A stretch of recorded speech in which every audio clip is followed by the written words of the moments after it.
So I am the proud parent of 3 Stanley alums. Aaron, Sam, and David, now 31, 28, 26, launched in the world. And when I look back at the parenting decisions that I made, some I'm not as proud of, but one of them that I'm the most proud of is the decision that we made to send our kids to Stanley. Because thanks to the passage of time, I now get to see the role that Stanley played in helping them become the fine young men that they are today. So when I had a 4th son, 16 years later, in 2008, right? It was a no-brainer, right? Where are we going to send our kid? We want him to turn out like the big guys, and so now I have a 3rd grader here at Stanley, and there are no more children in the works.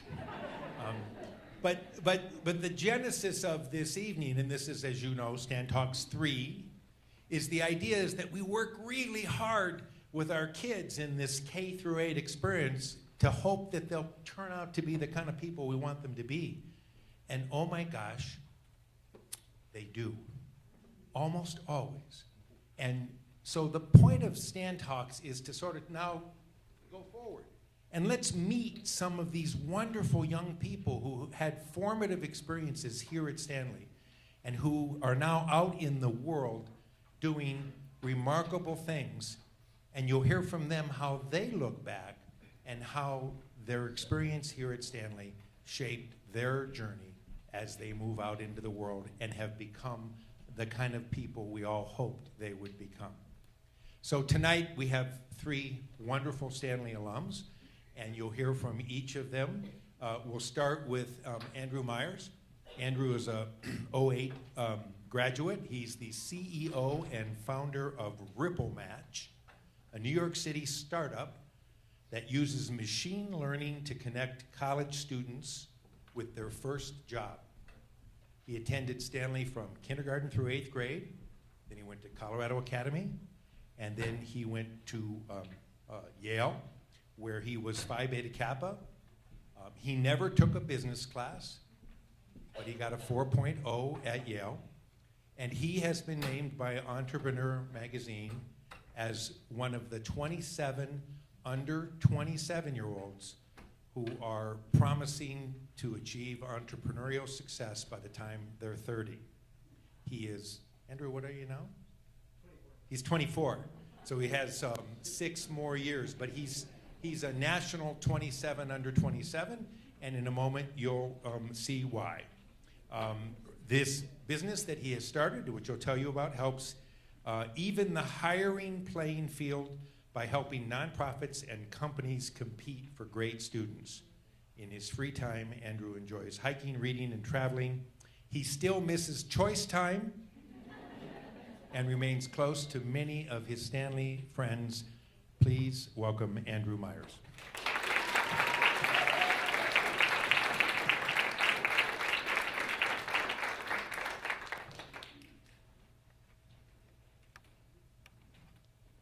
It was the summer of 2016, and I would wake up, put on a suit, hop on the subway, and head to work in a giant skyscraper in the center of Manhattan. And at work every day, I would do 3 things. I would build financial models projecting future cash flow for different companies. I would work on PowerPoint presentations, touching up decks so they looked good for client meetings. And I would watch the clock. And when I say watch the clock, I don't mean like I had exciting dinner plans and I just glanced up at the clock because I was excited for the evening. I mean, I spent 1/3 of my day watching the clock. And I'm not sure how many of you have ever just spent hours staring up at a clock before. When you start to really look at a clock, you start to see interesting things. As that circle goes round and round and round, it starts to mesmerize you. It sort of hypnotizes you. It pulls you in, and at first it's kind of fun. But after you found yourself looking at a clock for over an hour and a half, 2 hours, you start to ask yourself some pretty profound questions. Like, why am I still staring at this clock? And most importantly, what am I doing here? And what am I doing here was a really, really good question that summer, because I'd ended up in a job that was a terrible fit for me. If you've ever seen me put together an art presentation, you know you want me nowhere near a PowerPoint deck.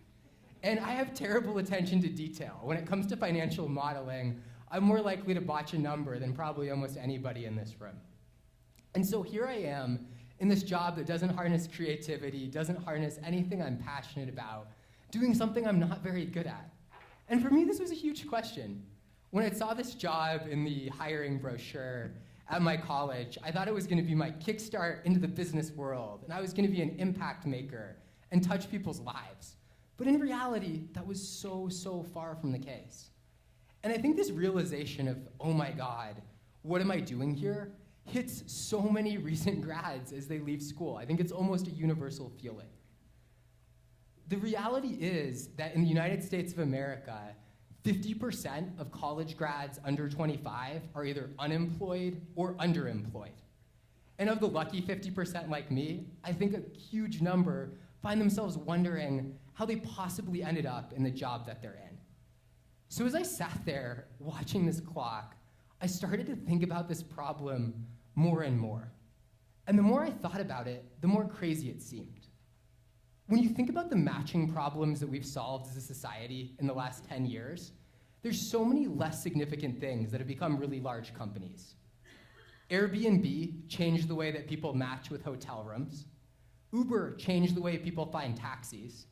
Tinder changed the way many people in our generation date. But at the end of the day, nobody has made huge progress on solving what I think is one of the biggest matching problems of all.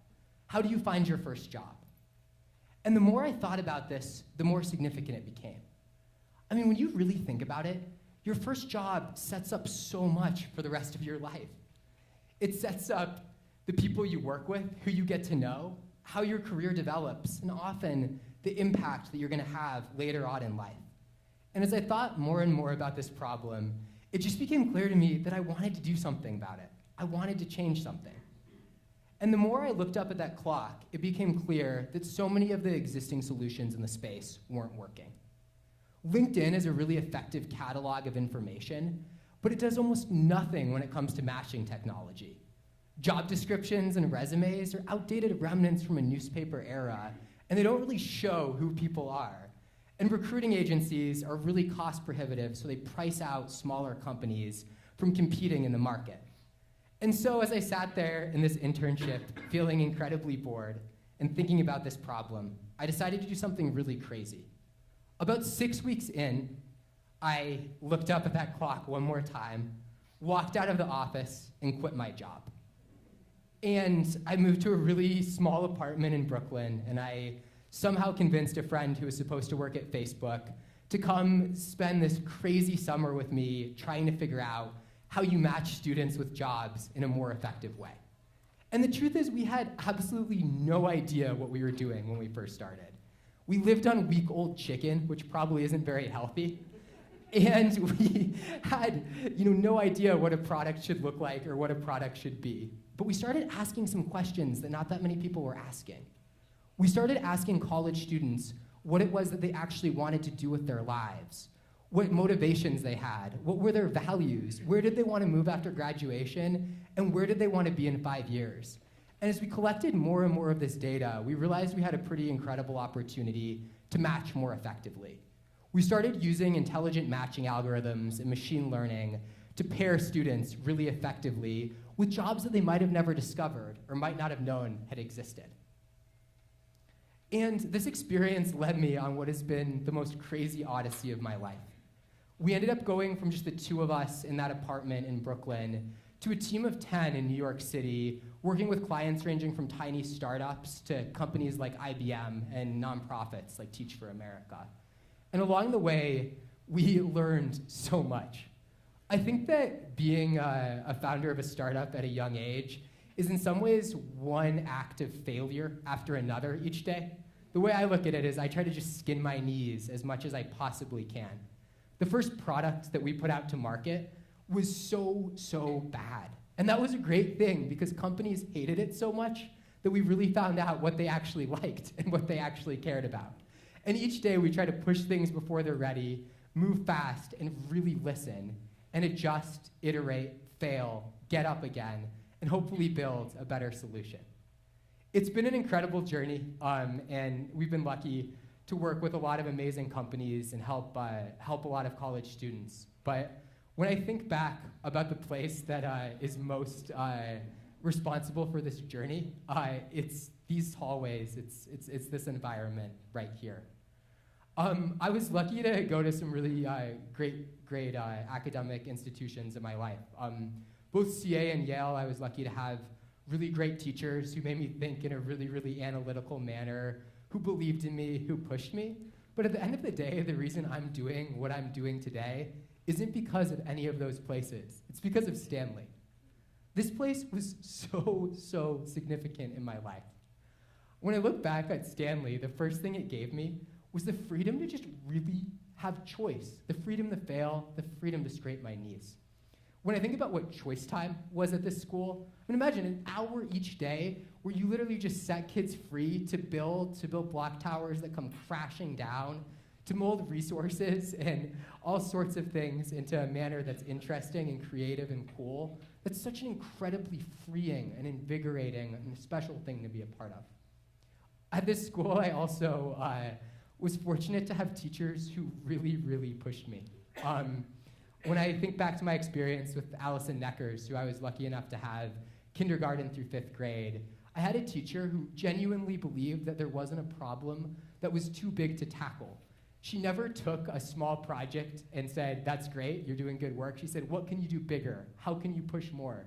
She really believed that I could change the world, and I think in 2nd grade, that somehow convinced me I could. And that was such a powerful thing to have. And then the final thing that I got here that was just special was community. I was lucky to walk through these halls with a group of friends who, no matter how much I screwed up, no matter how bad a day went, they were always there for me. They didn't really care if I was successful or not. They just cared that I was there to play basketball, that I was, willing to dive in and laugh at the end of the day. And growing up with that group of friends anchored me, and it taught me that if you're gonna take risks in life and you're gonna put yourself out there, you need people who you can count on and you can turn to at the end of the day.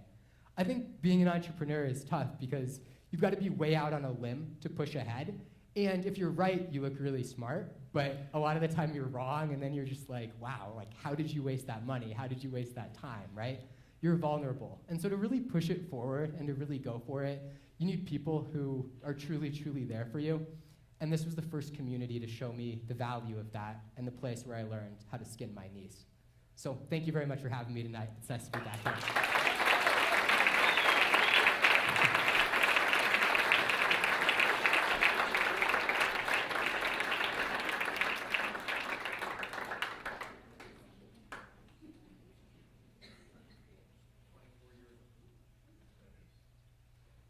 24 years old. Wow. Our next speaker is Francesca Sali.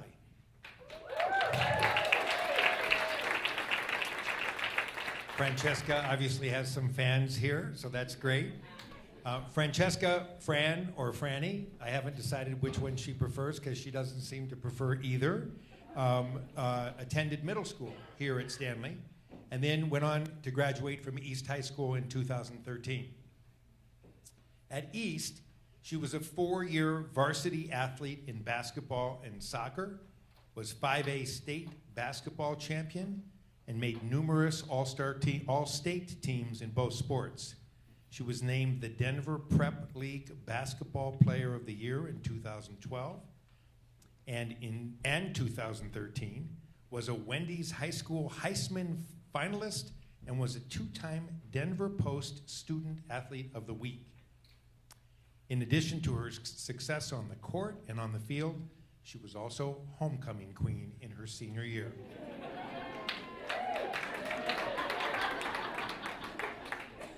Fran went on to Northeastern University on a full athletic scholarship where she studied electrical engineering and business and graduated just last year in 2017. She was captain of Northeastern's Div 1 women's basketball team and received numerous accolades for her athletic and academic prowess. She was also the creator, director, and producer of the first ever student-produced weekly web series called Friday Sit-Downs with Fran, which was intended to help fans of the basketball team get to know the players off the court. And she's currently living back in Denver and works as an electrical engineer in aviation services at Jacobs Engineering. Please welcome Fran Seiler.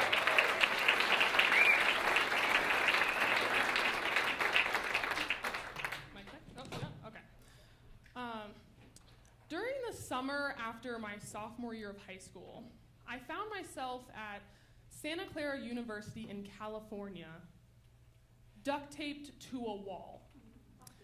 And I hung there and I wondered, did my parents know that I would be in this position?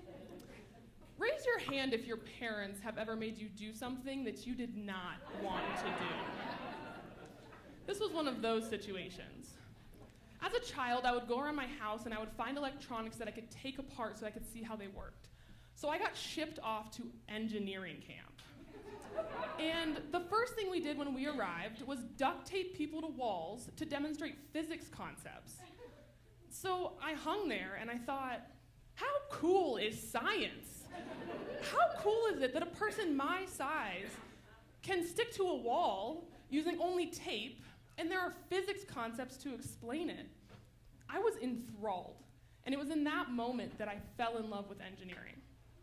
Growing up, my parents always encouraged me to follow my dreams, no matter what they were. When I wanted to be a doctor, they bought me a stethoscope and let me binge watch untold stories of the ER. When I wanted to design clothes, my mom sat me down and she taught me how to sew. And when I wanted to be just like my cousin Max, they signed me up for everything that he was doing, including baseball and boys ice hockey. They made sure that my appearance never affected any of the interests that I had. They told me that my height, my size, my skin color, my gender, none of that should matter. So when I decided that I wanted to be an engineer, one thing that never ever crossed my mind was that science and technology companies are overwhelmingly male and white. But my mind was set. I wanted to be a problem solver. I wanted to be an innovator. I wanted to be an engineer. It wasn't until I got to college that I realized no one in my classes looked like me. As a Division I basketball player, I had many experiences that most of the regular students did not have. I enrolled in college classes before I finished my high school curriculum. I never had a Thanksgiving break. I never had a winter break. I never had a spring break.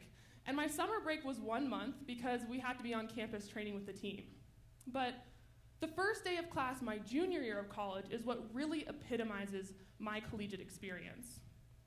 My schedule consisted of electromagnetics, fundamentals of digital design and computer organization, noise and stochastic processes, and advanced writing in technical professions. I know. And no, it wasn't as hard as it sounds. It was much harder. My day began at 6 a.m. with an hour of rehab exercises for a herniated disc in my back, followed by 3 hours of on-court basketball practice and an hour-long weightlifting practice, after which I sprinted to electromagnetics in a sweatsuit, and I swung open the door to find 15 students staring at me. I was not late, but my arrival was not expected.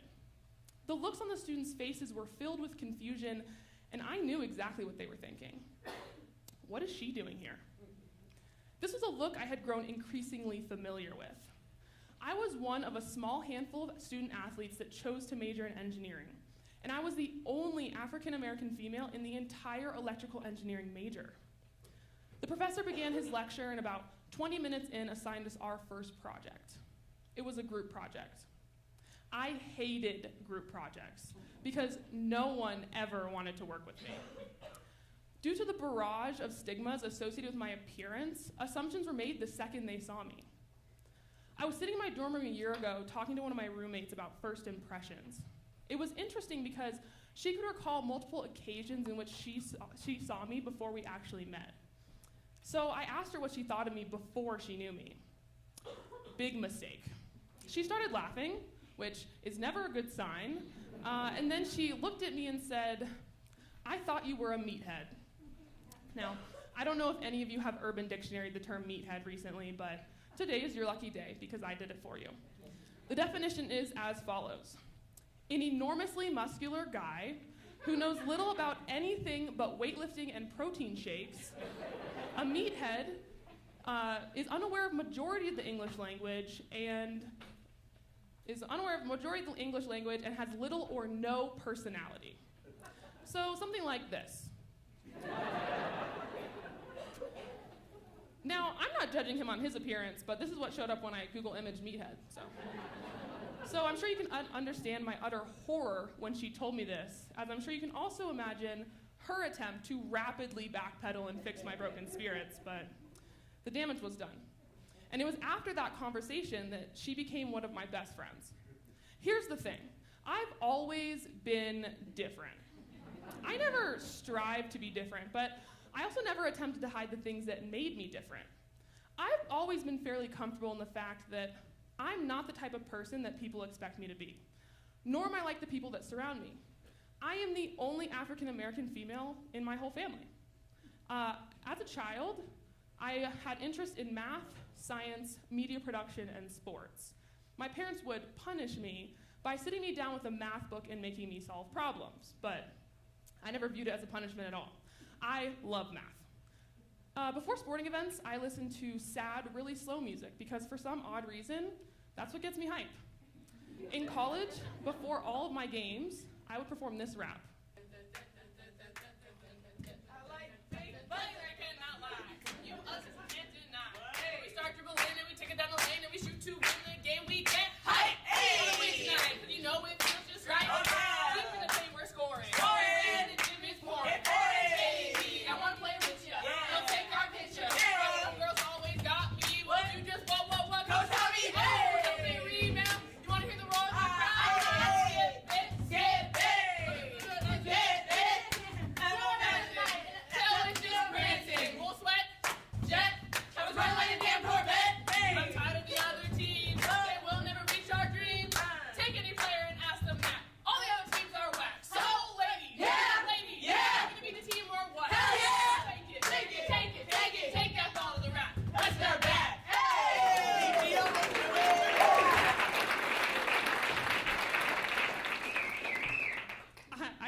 To Stanley in middle school, and it was the first place that accepted me for exactly who I was.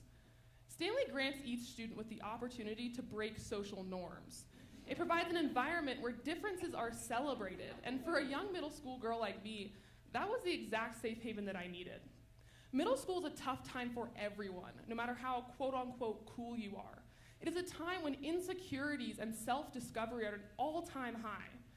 And while it's impossible to stop middle schoolers from going through those phases, Stanley provides a platform for us to explore our various interests. I played 5 of the 6 offered sports while I was here. I performed in 7 theatrical productions. I competed in Mad Minutes and the Science Fair. I did a cooking elective. I even emceed the Halloween assembly. Stanley is a major reason why I had the confidence in myself to pursue my engineering degree even when my classmates didn't expect me to be there.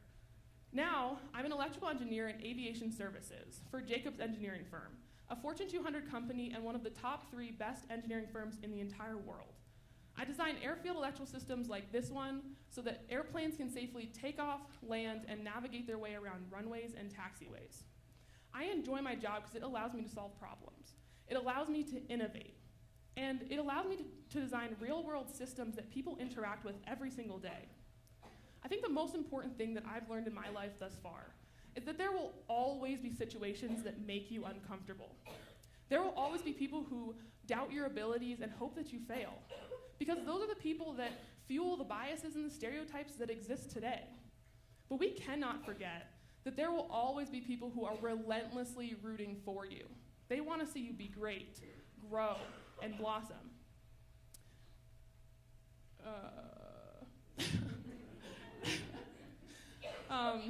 They want to see you be great, grow, and blossom. So when you find a community that accepts you for everything that you are and loves you for everything that you are not, cherish that. Appreciate that. Spread that acceptance to the people around you and be fearless in the pursuit of what sets your soul on fire. Thank you.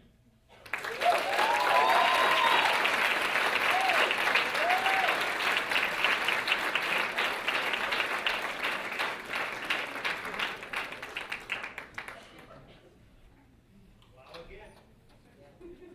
These are our kids. These are our Stanley kids. Something really to be proud of. Our third and final speaker today is a remarkable young person. Kelia Ann McCluskey was here K through 8. She's a photographer and a director based in Los Angeles, California. In 2016, she received her bachelor's in fine arts in photography from the Savannah College of Art and Design. She has experience creating for a whole diverse range of clients and has been recognized by Time, Vice, WL, and a bunch of other magazines I never heard of. Generations, yeah. She was also recognized as the youngest recipient of the Center Choice Awards in 2016, often incorporating strong and conflicting visuals. Her work aims to just barely teeter on the edge of absurdity. Kelia creates fictional worlds you are briefly allowed to live in, and you will be briefly allowed to live in them tonight. By referencing subject matter that has a sense of familiarity, Kelia decontextualizes and reimagines, creating a distant reality. Common themes involve a distinct color palette, surreal elements, and as well as classic references that are not specific to one decade. Please join me in welcoming our third speaker today, Kelia Ann.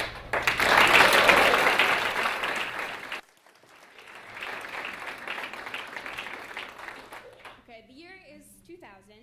The world just celebrated Y2K. The Rams beat the Titans in the Super Bowl.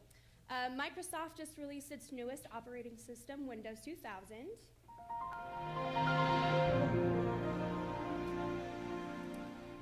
Denim is the main fashion trend that's going on, but it's on its way out.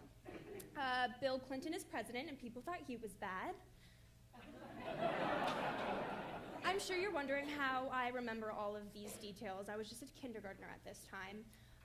But to be honest, I just Googled it for the speech. I don't remember any of that. I was preparing for something much more important in my eyes, and that was the Stanley Arts Festival. I'm not sure how much thought was put into my decision to lip sync a Britney Spears song in front of the entire school.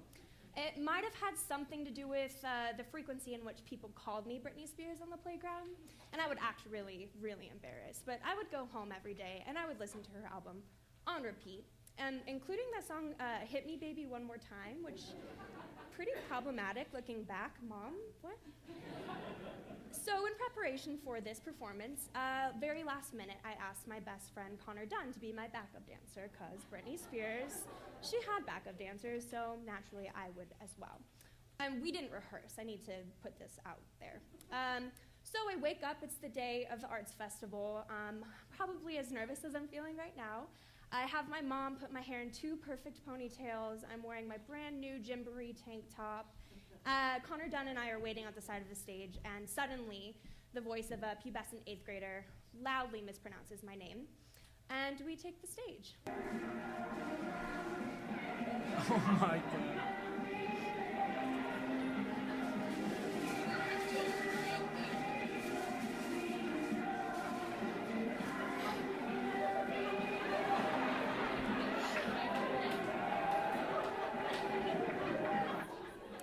So, while it's funny now, this performance didn't really inspire a standing ovation of any sort, which is fine. I walked off feeling good, and I approached this, I wanted to be a pop star, and Stanley literally gave me the stage to figure that out, and realized that maybe being a pop star wasn't my thing. And the point of this story isn't to help you realize how much I do look like Britney Spears, especially with this microphone thing going on, but instead that I had the ability to try everything my heart desired and be bad at some things and still feel encouraged to keep trying until I found something that I was good at. So I tried a lot of things when I was growing up, a lot of hobbies. Tried horseback riding, and I fell off the horse. And regardless of how many adults advised me to do so, I didn't get back on. It just wasn't my thing. I also tried Taekwondo. 10 minutes into the first lesson, I faked a stomach ache, because again, it just wasn't my thing. I played every single season of sports at Stanley. I played basketball, volleyball, lacrosse. And to put it into perspective, out of the 3 years that I played on the Stanley basketball team, I did not score a single basket. So I was trying all these things, trying to figure out my something I was good at, something that I didn't just give up when I was bad at it. And so it's 2008, and we're getting ready for our 8th grade England trip. And my dad got me a digital point-and-shoot camera just for this trip to document it. And on that trip, I took thousands of photos. And this was kind of my introduction to my something. And that something followed me into high school. I started pursuing photography outside of the classroom. I was teaching myself how to use Photoshop. I was teaching myself how to shoot on film, process film. And through that, I kind of realized the way that art works, so becoming an artist works. And so you start out with photography, and I'll just use that as my example. I started out, and I was enthusiastic about it. I just threw myself into photography. And I was excited. I wanted to learn. And I also had good taste. I knew what I liked. I knew what was going on in magazines, what was being published. And so I was trying to match that. And while I was creating, I was finding myself being disappointed by a lot of the work, all of the work I was making. And regardless of this disappointment, I continued to create. And when people feel disappointed by their art, usually this is the point where somebody gives up. And I didn't feel that way. I didn't want to give up at this point because I had found something that I was passionate about. And passion, I believe, is the cultivation of talent and effort. And talent isn't something you're just born with. I think it is the immeasurable drive and ambition that you feel towards something, to keep putting your entire heart and soul into something that you're interested in, and then the effort you put into it, the time, the energy.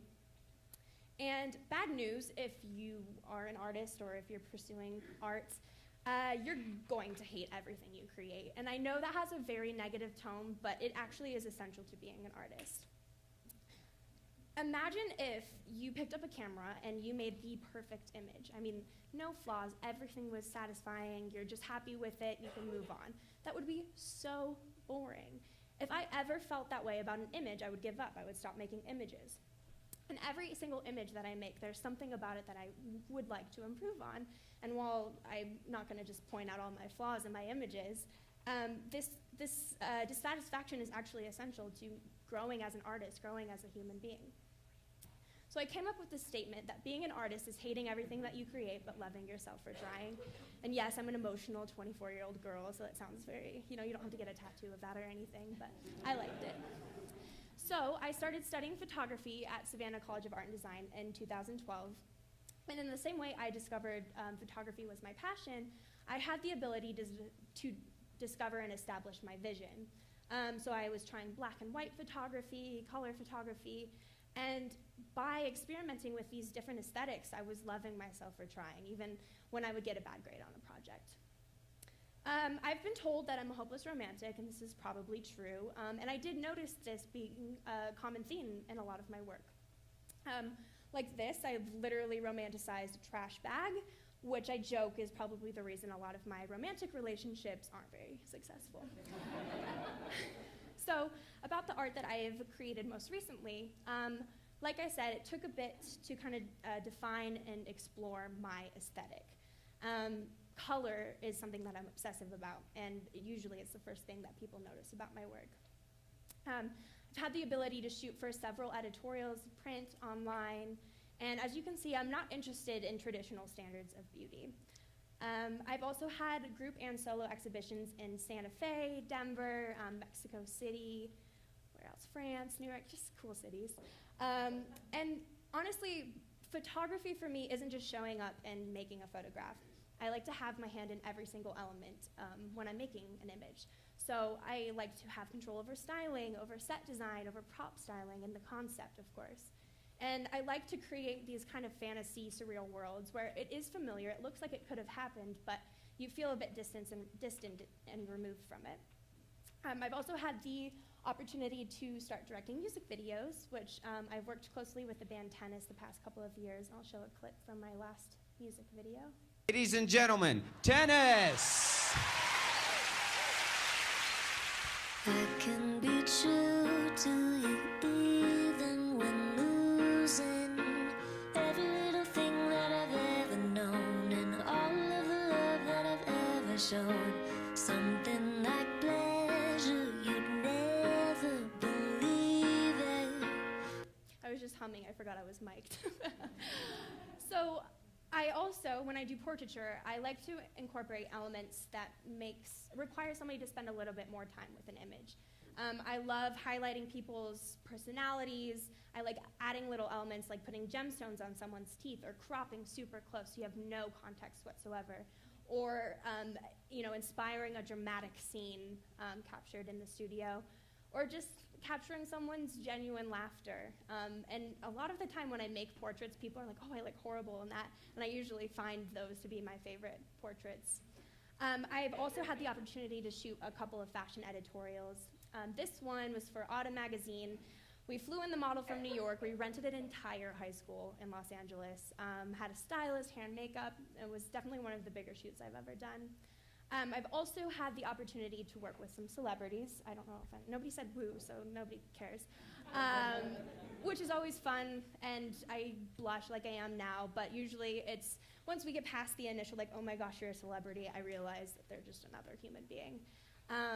So this is some recent work I've done in Los Angeles for a magazine that's going to be released. This is the cover. Don't post this online yet, because it hasn't been released. Here's some more pictures. And I just wanted to show my Instagram because I have found that it has been the most lucrative, I guess, platform for me to get jobs. I treat it like like my website. I curate, I make sure I post only my best work, and I post a few selfies on there sometimes, but mostly it's my work. And like I said, really good exposure. Like probably everyone in this room has an Instagram. Follow me. Just kidding. So to wrap it all up, I mean, from my experience at Stanley, getting on that stage performing Britney Spears to where I am now in my career, always have a backup dancer. You won't discover your passion unless you try almost everything, and it's important to acknowledge the fact that you're probably going to be really bad at it. But just because you're bad at it doesn't mean you shouldn't pursue it. Passion is the cultivation of talent and effort, and hating your art is a part of the gig, and you should appreciate the dissatisfaction. Like I said, follow me, email me.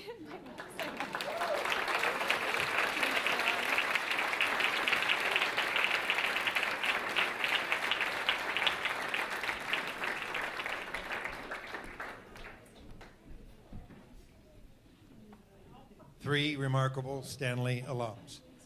We have a few minutes if anybody has any questions for any of them that you'd like to ask about where they are, where they've been, or maybe even where they're going. Any questions?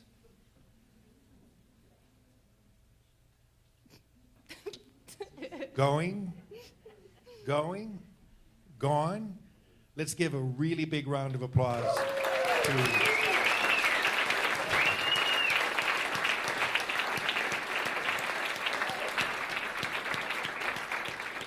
thank you to all three of you for the tremendous amount of time and effort that you put into preparing for tonight. It was my great privilege and pleasure to work with you and get to know you all. And thanks for honoring Stanley by coming back and telling your story. Thank you. Thank you so much.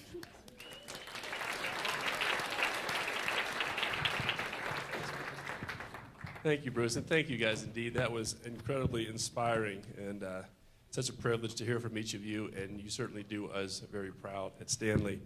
We're about ready for the next part of our evening. Before we do that, a quick commercial break. If you've not had a chance to pick up your copy of The Art of Being Human, this is a perfect commemoration of tonight. It's written by our own Joanna Hambidge and Carly Barnhart, in honor of, yes, in honor of Joanna's mother, the founder of all of this, Carolyn Hammond. She was right over here. So these are available out front for you. And now we're ready for this tradition we started just last year. So it's the second annual Spirit of Stanley Award. And every year we look to the community, we look to our alumni, and we ask for ideas of who might represent that very spirit of Stanley for all that means. And we're really proud of this year's recipient. And to introduce her, we have several folks.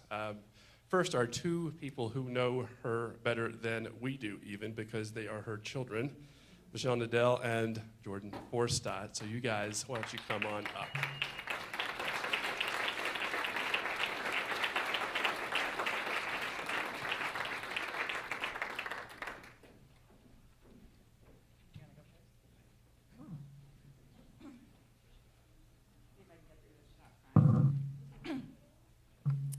So I am totally thrilled to celebrate my mother receiving this award. I'm already starting.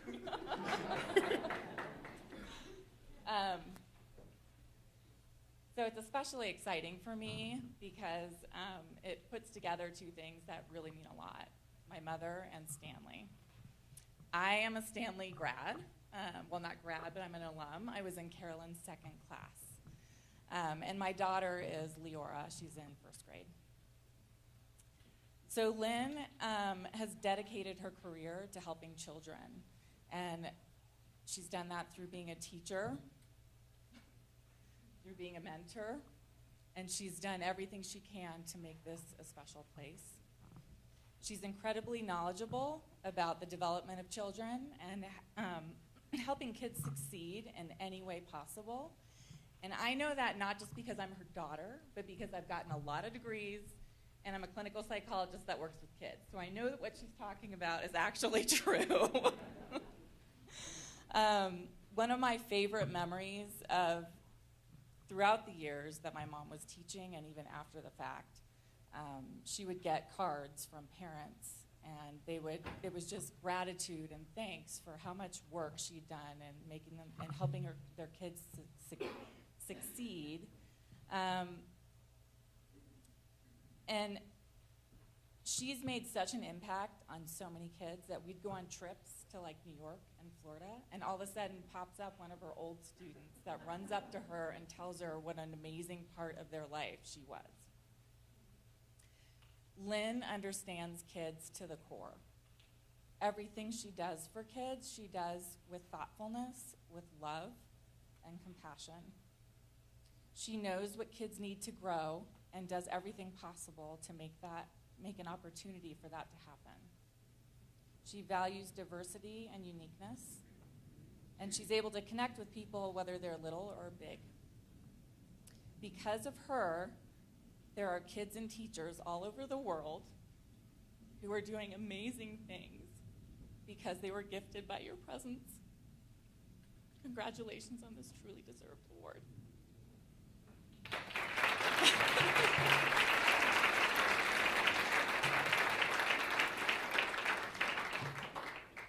I gotta follow that. Wow. I'm very happy to be here introducing my mother. I'm not gonna call her Lynn because that just sounds weird.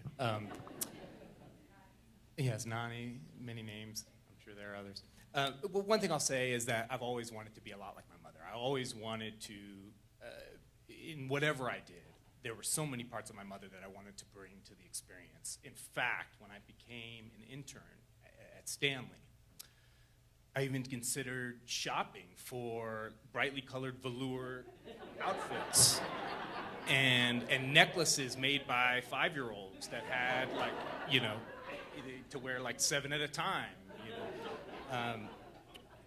A few things that come to mind about my mother that I'm really proud of and just happy to share about the award. She really took time to learn about effective communication and to empower others to effectively communicate. She did that in our house, home. It's the thing that I'm most proud of, that I've taken from her, that I feel we've given to our grandchildren. and it's the thing that she brought to the classroom. Imagine that, right? Coming together and solving a problem in a way where you're explaining what something, the impact that something had to you, and telling how you feel about it, and taking the time to truly solve a problem in a way that empowers all parties so you can resolve it in a way that's peaceful. Oh, that's so powerful, right? The other thing is just the love of literature, and that is something that is just, it has surrounded us no matter where we were, whether it was in her classroom at the bookies, the tattered cover, in our home, and it's something she's carried on that is very, very special. So thank you for that. And that is really, you know, you've given us many gifts. Those are two that stand out. So I will just pass it on to our next speaker and say thank you, we love you, and this is very special for us.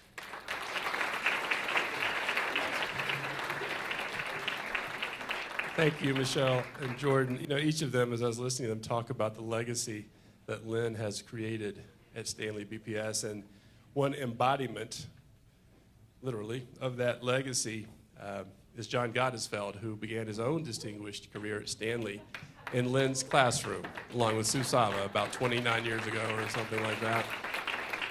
John, come on up.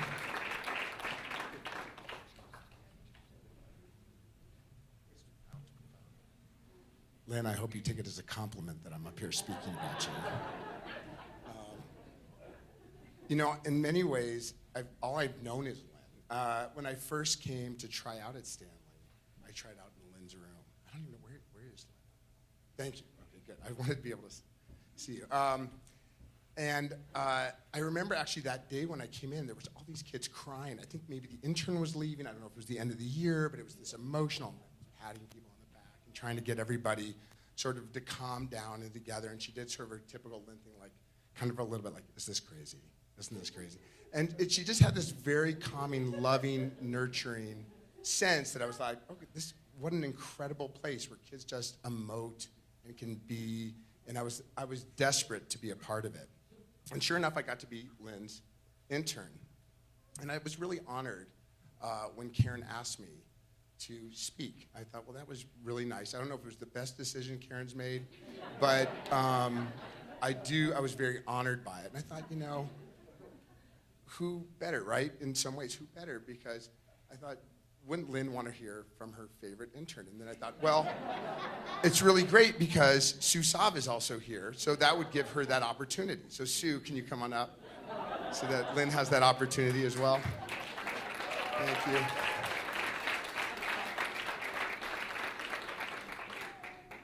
Yeah. Lynn, we feel deeply that nobody deserves this award more than you. No offense to Betsy, you deserve it just as much. Or whoever's next, you also deserve it just as much. But tonight, Lynn, nobody deserves the award more than you do. And I say that because so many of the things that I think Stanley really stands for, choice. I mean, Lynn, if you ever went into Lynn's room on a choice time, right? I mean, the tables were immaculately covered. They were like gift wrapped. And there was always like 3 amazing choices. The kids naturally came in and just flowed and chose. And it wasn't just about choice time, but it was the choices that were involved in every part of the day. And in many ways, later on, the class kind of ran itself. I mean, the kids, there would be times Lynn would just leave, and the kids would be like, I'll run meeting. And she had it. It was run down. And then, of course, Lynn would sometimes leave, and then I would be in charge. And it didn't look like the class was running itself. But there's and I'm going to say a couple more things before I let Sue take the mic. But the other thing that I remember is also the integrated curriculum, which is so much a part of Stanley. We made fish, and we made whales, and we made all sorts of stuff, and we hung them from the ceiling. I thank God that the fire code didn't have the rules they have now, because it probably was a fire trap. But that's not important, because the room looked like you were walking through an aquarium. And everything we did, Lynn really involved us, right? Through writing reports, through planning. I mean, that was Stanley, and it still is. And in some ways, maybe not as much, but it's so much to my core is still there because of what I've learned from Lynn as an intern. So, deep congratulations to you, Lynn. So proud of you.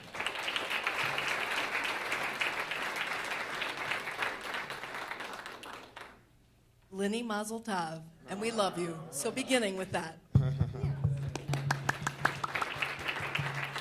It's a John said, try to come up with a story that Lynn doesn't know. So yeah, look at her eyes. So now I'm going to tell it so she can be mad at me tomorrow. So Dylan Roy, put a thumb up if you remember Dylan Roy. Yeah, Lanita, Jody, some of us remember Dylan Roy. We had a class gerbil that died. And Lynn said, take it outside. And I said, well, where? And she said, put it in a Ziploc. I said, where? She said, the graveyard. I said, okay, where is that? So at 13th and Quebec, there was a little fence that ran along 13th, which was very dangerous because Stapleton Airport was open. And all the pets were buried there. So Dylan was especially disturbed by this gerbil dying. Do you remember it now? And so she said, take him outside with you. And I said, okay. So we had the gerbil in a Ziploc bag. I had to look around to make sure there were no K12 here before I told the story. And, well, thanks, John. It's too late now. And we go outside and we're digging where Lynn told us to dig. And then all of a sudden, Dylan's like, oh my God, like that's furry. I'm like, what? And he says, Lynn told me Furry went to heaven. So I'm like, oh my God, I'm an intern with him. She's trying to manage us on top of 31 K12 kids. And we were probably more of brain damage than the 31 K12 kids. So I said to Dylan, I don't know, let's go in and ask Lynn. Well, instead of finding Lynn, I found John. I'm crying. Dylan is sobbing. He's holding onto my arm. And he's like, she told me he went to heaven. You don't remember this either. I don't remember. So I look at John and I go, what am I supposed to say to Dylan? He goes, tell him Lynn lied.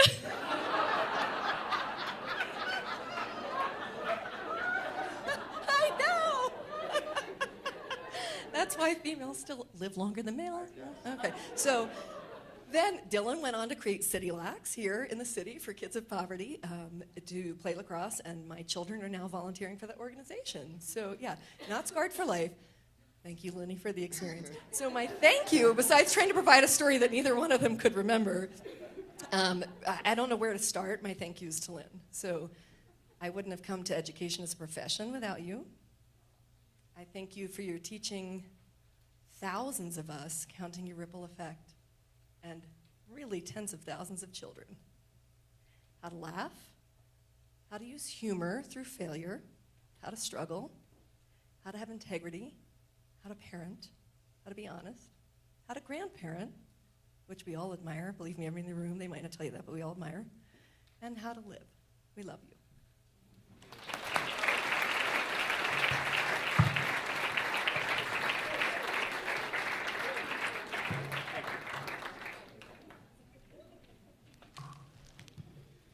All right, at this point, Lynn, would you come up, please?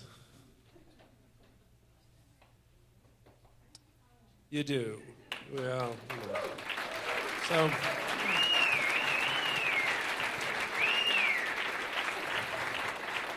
So I get to read Lynn's formal bio. This is what happens when you get presented with an award. You know, you get your bio read. Lynn Forstott is a field coach for the Better Teacher Residency Program. She provides training and professional development to those she supervises, as well as to beginning teachers regarding best practice teaching methods. She received her BA in elementary education from Queens College. She's worked in elementary education for 37 years. You started when you were 10? Having taught preschool and elementary age children in both the public and private sector at Stanley British Primary School, she served on the board of trustees and taught for 19 years in a multi-age classroom amongst lots of other things. And what it doesn't say in her bio is that Lynn is a person of immense wisdom and care. And Lynn, it's a great honor to present you with the 2018 Spirit of Stanley Award.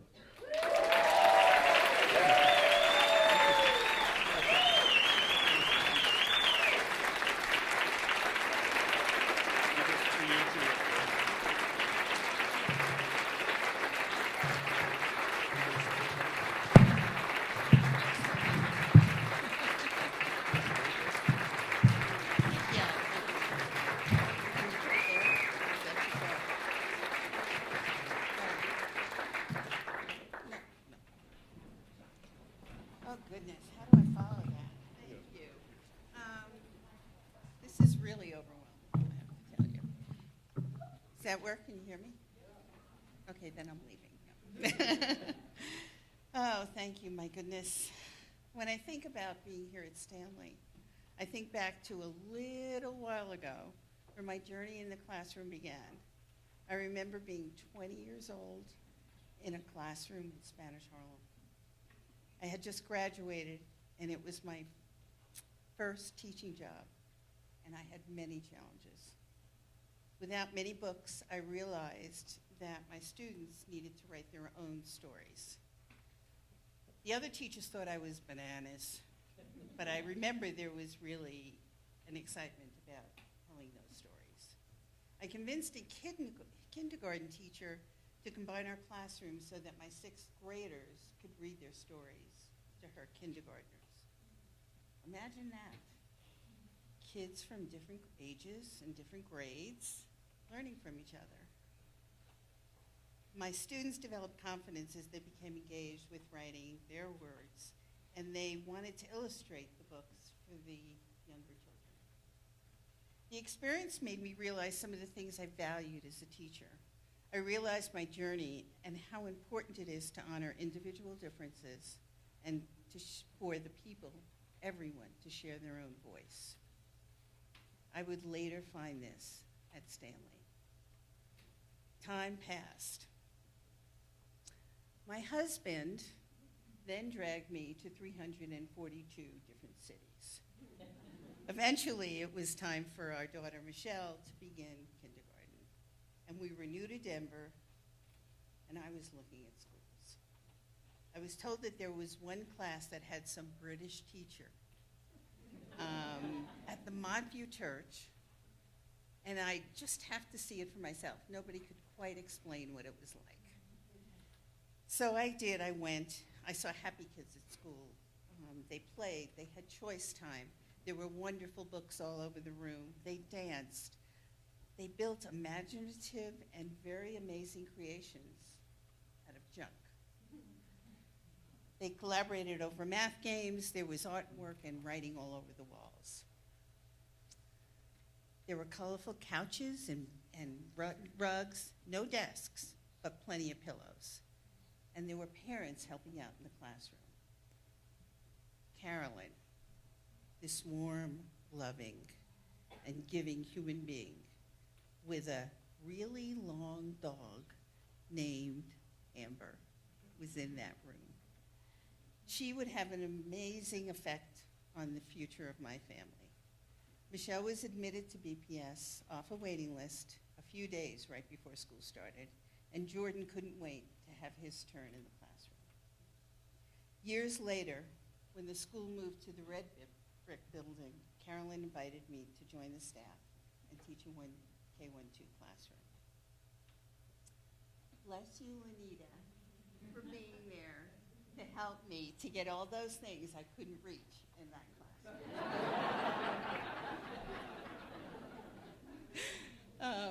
That's a personal joke.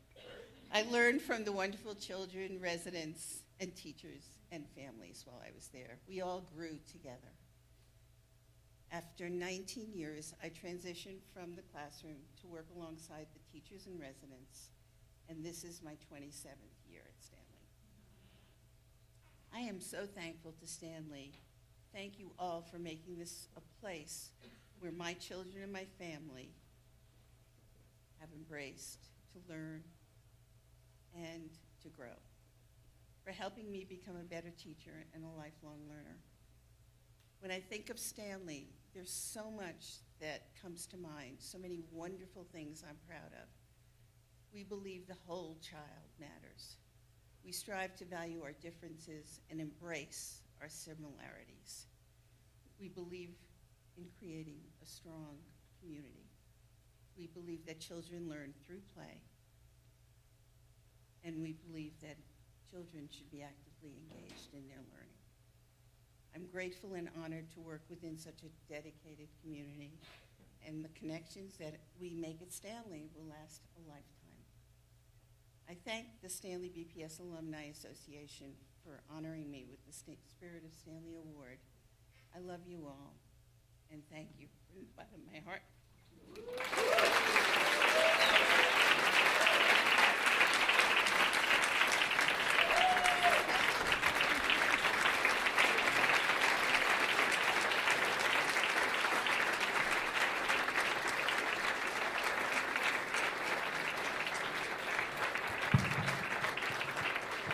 Congratulations, well deserved, Lynn. Thank you, Andrew, Kelia, and Francesca. I'd like to thank quickly our Alumni Steering Committee who put tonight on. That's Bruce Dabowski, Neely Abramson, Susan Jenkins, Julie Malik, Lori Piddick. Thank you for keeping this alive and well. I hope you all will join us in the community space for some refreshments from Bandit Oak Brewery and cider from Stem Ciders, and of course, snacks, desserts from our own Alain Verratti. It's been such a pleasure spending this evening with you all. Thank you for coming.